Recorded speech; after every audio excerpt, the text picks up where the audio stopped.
Hello বন্ধুরা, welcome to my YouTube channel spoken English. ইংরেজি শিখুন এবং নিয়মিত চর্চা করুন। Bengali to English translation. তো চলো আজকে শুরু করা যাক।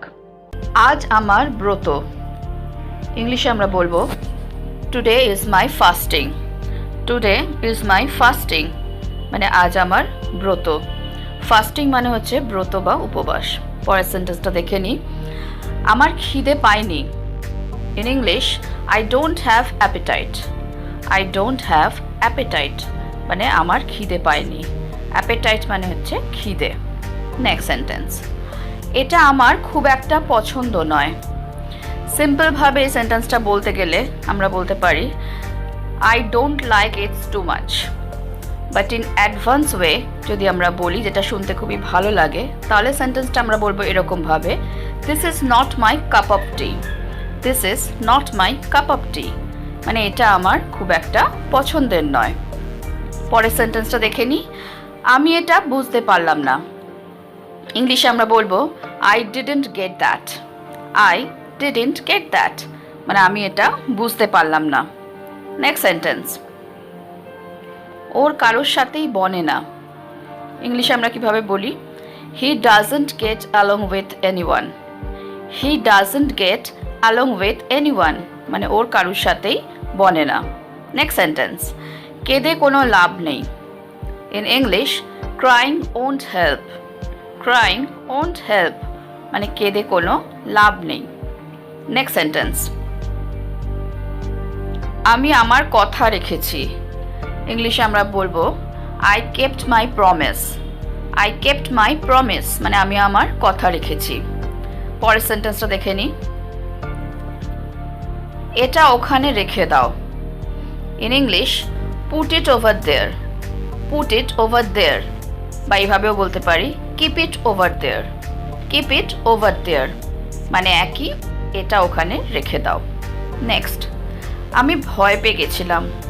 In English, I got scared. I got scared মানে আমি ভয় পেয়ে গেছিলাম। স্কেয়ার্ড মানে ভয় পাওয়া। পরের সেন্টেন্স, দরজাটা একটু খোলা রাখো। In English, keep the door slightly open. Keep the door slightly opened মানে দরজাটা একটু খোলা রাখো। পরের সেন্টেন্সটা দেখি, ওটা এক্ষুনি বন্ধ করো। In English, stop that immediately. Stop that immediately মানে ওটা এক্ষুনি বন্ধ করো। নেক্সট সেন্টেন্সে যাই।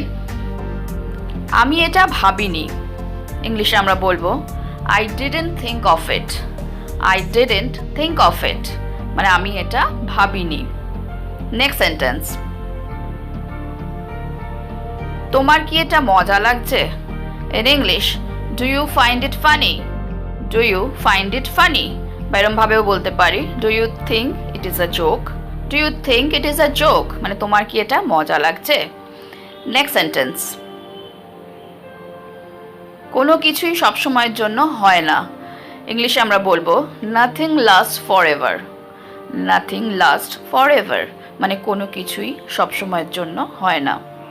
পরের সেন্টেন্সটাতে যাই। সবাই ভুল করে। In English, everyone makes mistakes. Everyone makes mistakes মানে সবাই ভুল করে। নেক্সট সেন্টেন্স, এটা নিজে করো। ইংলিশে আমরা বলবো do it your self. Do it your self মানে এটা নিজে করো। পরের সেন্টেন্সটা দেখি। সময় সব কিছু ঠিক করে দেয়। In English, time hills everything. Time hills everything মানে সময় সব কিছু ঠিক করে দেয়। হিলস মানে কোনো ক্ষত পূরণ হয়ে যাওয়াটাকে আমরা বলি হিলস। এটা কি তোমার কথা বলার ধরন? ইংলিশে আমরা কিভাবে বলবো, is this your way of talking? Is this your way of talking মানে এটাই কি তোমার কথা বলার ধরন? নেক্সট সেন্টেন্স, আমার কিছু খাওয়ার মন নেই।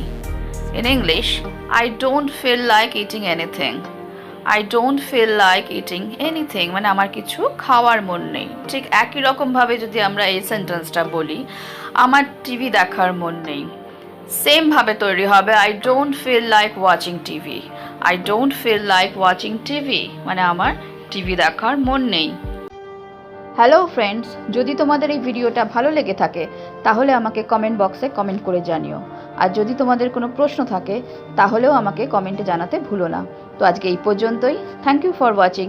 Please like, share and subscribe my channel. Keep watching, stay safe and take care. Bye by.